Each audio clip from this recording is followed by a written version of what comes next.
Laura Sirico wants to say hi to you, by the Oh way. yeah, Yes. yeah. I saw her at the premiere, and she was Yes. so excited. Yeah. So the question, well, I'm going to start this question off in a little bit of a dark place, but Disney animated musicals are so iconic as the antagonist's defeat, and you, Chris, being behind one of them in Tarzan, was pretty traumatic for me. I'm seeing that. sorry. No, this is perfectly fine. But what I want to know is what goes into making a good villain defeat, like what a downfall, because get what they deserve, so to speak. Yeah.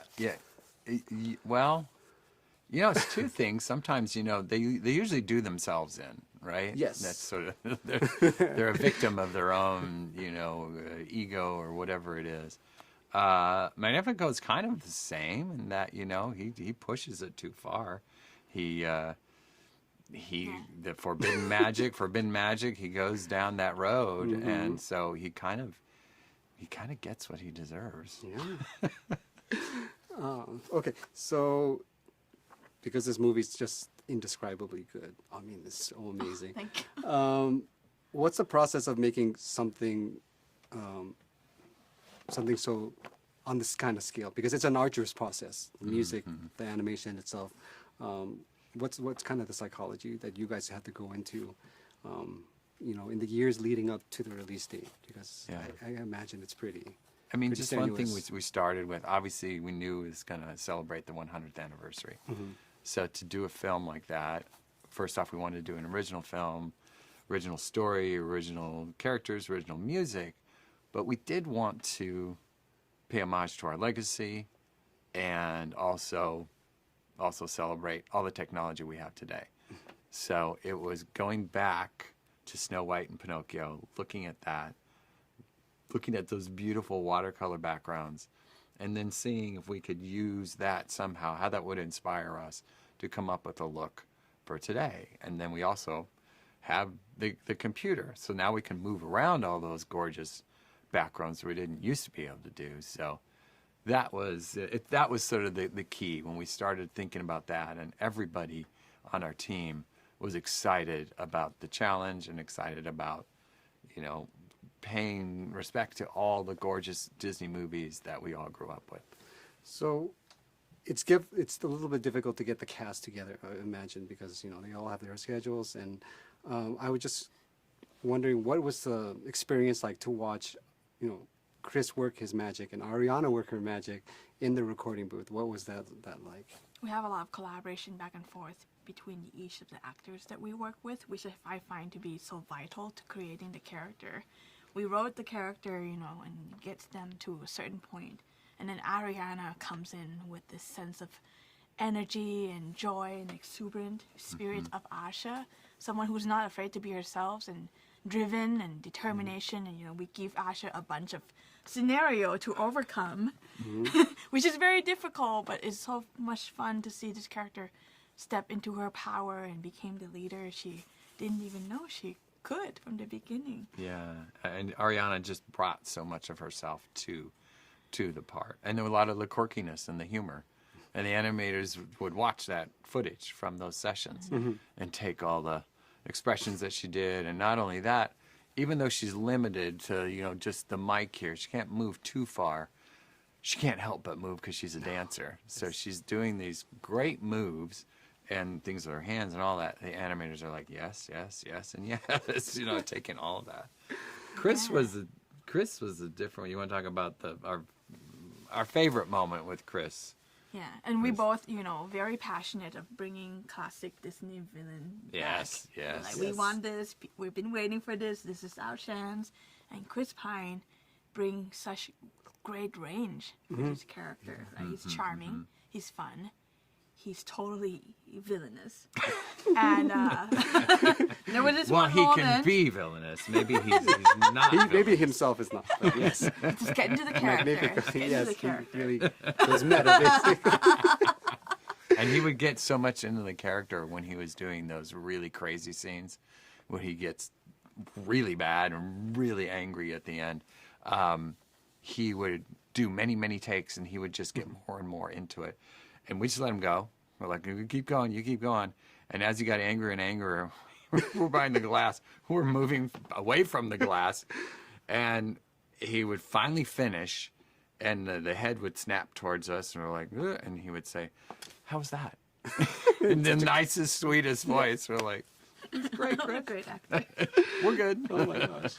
Well, thank you so much. Thank you. This movie was such a blast to watch, and I just Thank you. going to tell everyone to watch it. It's so special, Oh, honestly. that's great. Thank Thank you you. so much. See you. It's great to see you. Thank you. Last time we spoke, I didn't even hear that, we shared the same surname. I was I know, we I was do, so yeah. overwhelmed by that moment, but now I'm more calm. I love it. I want to revisit what you had said about Disney animated films being a source of comfort during uncertain times. And this film isn't overly preachy. It shows that that Asha is outspoken and can say the things when she sees a dark truth, I guess, so to speak, but doesn't also have all the answers. I was wondering what goes into, since you wrote the script, what goes into that, trying to be honest as possible, and having audiences walked out of a film like that a little bit changed, a little bit different from when they walked in before watching the film. Yeah. Like that. I think one of the things that's always important to us is that in any journey we are, as I love that you said, we don't make a single message, because that's not what life is. Life is full of nuance, and what we do like to do though is to have themes that resonate with folks in many different ways. And when you look at the idea of wishing, there isn't just one answer. As you said, there is risk. Sometimes it pays off, sometimes it doesn't. There is triumph, but there's also failure, and so we're honest about that. But I think the perseverance and the drive is where the hope comes from, because fairy tales, the origins of fairy tales really they're built to help us cope by creating these stories where you're safe, but you can experience those challenges and be inspired by them. So if, as you face challenges, you have that hope to draw from, and that was what this film was celebrating in many ways. But so I always think that our films aren't afraid to recognize the complexity of things, and it's important to do so and not tell people always how. You say, this is how Asha decided to do these things, but the most important thing is that you can be inspired by her courage as you face obstacles yourself like this. So I didn't get to ask you this the last time we spoke, but music is such a powerful storytelling tool. Can you talk about the collaborative process of working with Julia Michaels and Benjamin Rice, so that you can fit those songs into your script organically? Was it kind of like reverse engineered, or did you work around her, or did she work around you, sort of thing? Yeah, well, we always joke that it's a chicken and egg, and you almost don't always know who inspired who in the situation, and it really truly is that. But the part that was so incredible about Julia, because she has worked for well over a decade as a collaborator with other performing artists, where she'd help them bring their songs to light. She would write for Justin Bieber, Selena Gomez, help them bring their story forward. She got it when we sat down and we said, these songs have to move the story forward, tell the story as much as they're also evoking the feeling and having, and being beautifully orchestrated and all those things. And so when we would talk, it would be really this back and forth, a conversation of what do we want out of this moment. And it interestingly is, we don't often spot songs ourselves. We talk back and forth with the songwriters and say, where do you see a song? And what Julie was very open to is, even if she didn't see one, but you felt there should be one, she would talk it through with you. And she, in the song, there was a song where Magnifico and Asha sing To the Wishes, and it was critical for me because I'm like, the challenge for an audience to understand how special these are, that this is someone's heart. I could say it. I can say those words, and we do. Like, this is not just an idea, it's a piece of someone's heart. But you can't feel that. You're just looking at a ball, know. And as much as it becomes a very simple external symbol, it's not till Julia could hear that and go, well, it's like they're children. It's like you're holding a child. And they could write a song that was recognizing, I'll protect you. You matter. and you can see how they felt the significance of them. And by song, I felt like the audience could then feel it. And so for being able to talk to her about this need of what is a challenge in a fairy tale where you're creating something that doesn't exist, how do you connect the audience to it? And she got it right away as well through the power of music. Those art of books are so inspirational, and they inspire other artists to pursue, go into animation or art.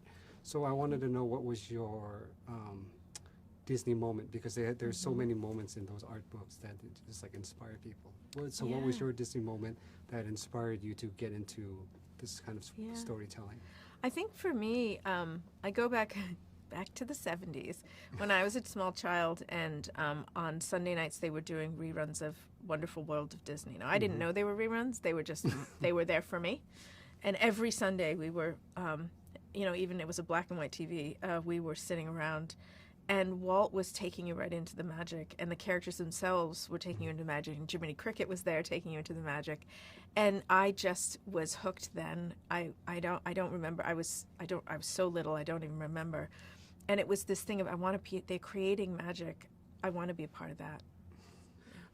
So I was wondering, what exactly is like kind of the mental preparation for going into the Disney Studios 60-second film, but that also happens to celebrate the centennial anniversary, because that's huge. This is a huge moment. Yeah, it was.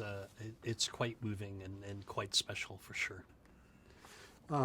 So Pablo, I was wondering, because Disney Animation Studios has embraced more diversity in their within their creative talents, and you being of Mexican descent, you get to be here in this moment. It's a huge moment.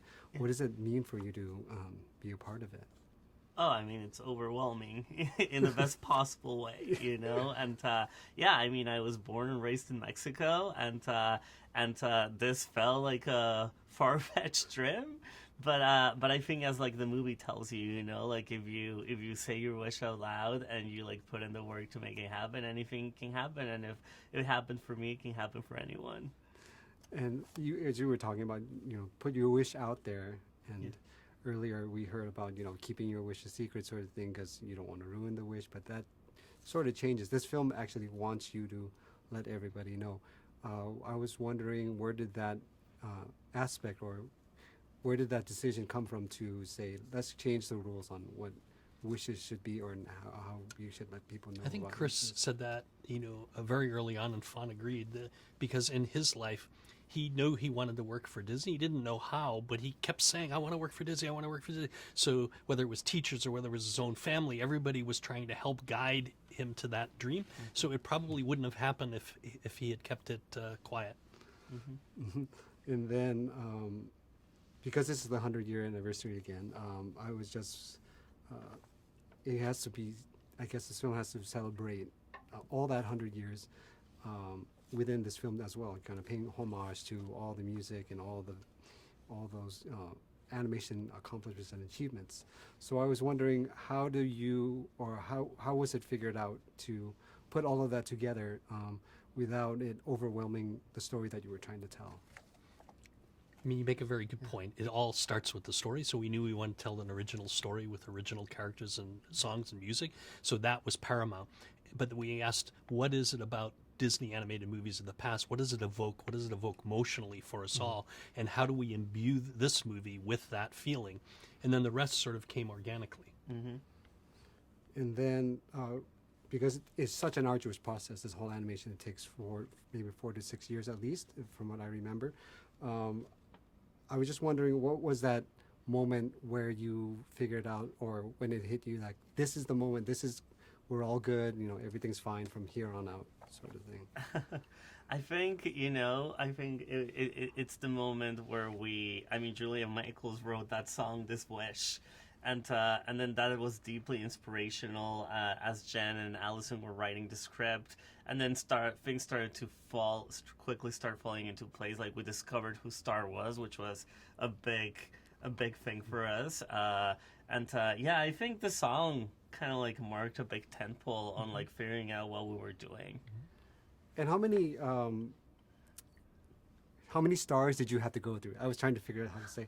How many stars did you have to go through before you settled on what was We gonna be had in the film? many versions. At one point, Star was a shapeshifter. Another point, Star Okay. actually spoke and had dialogue. And one point, Star had a human form.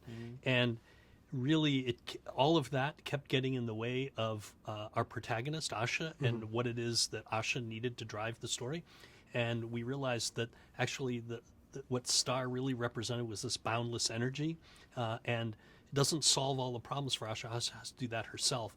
And that idea of Star became, since Star doesn't speak, became sort of that beautiful animator's dream of having to emote something by just using expression, and that certainly has worked.